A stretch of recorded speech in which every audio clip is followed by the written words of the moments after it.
नमस्कार. चैत्र शुद्ध तृतीया ते वैशाख शुद्ध तृतीया म्हणजेच अक्षय तृतीयेपर्यंत अन्नपूर्णा ही देवी घरातल्या देव्हाऱ्यातल्या पाळण्यात विराजमान होते आणि तिच्या स्वागतासाठी म्हणून दारात रांगोळी काढली जाते. तिलाच चैत्रांगण असं म्हटलं जातं. या रांगोळीला महाराष्ट्रात अनन्यसाधारण सांस्कृतिक महत्व आहे.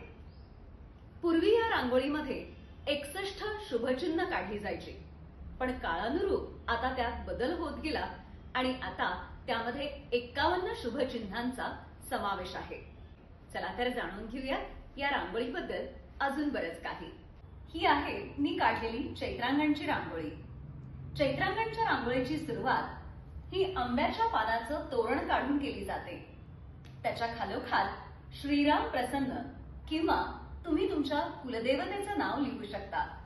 त्याच्या दोन्ही बाजूला स्वस्तिक हे शुभचिन्ह काढलं जातं. त्याच्या खालोखाल देवघर काढलं जातं आणि त्या देवघरात अन्नपूर्णा देवी किंवा तुमच्या कुलदेवतेचं चित्र किंवा विठ्ठल रखुमाईचं चित्र रेखाटलं जातं.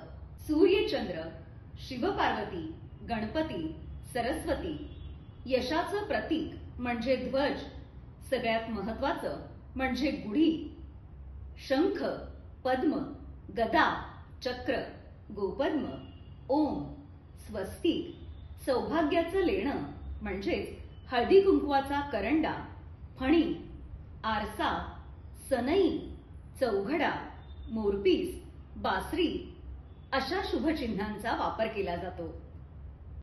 असं अनन्यसाधारण महत्व असलेली चैत्रांगण ही रांगोळी आपणही दारात काढूयात, अन्नपूर्णा देवीचं स्वागत करूयात आणि तिचा शुभ आशीर्वाद, तिची कृपादृष्टी आपल्या सगळ्यांवर सतत बरसत राहू देत हीच ईश्वर चरणी प्रार्थना करूयात. धन्यवाद.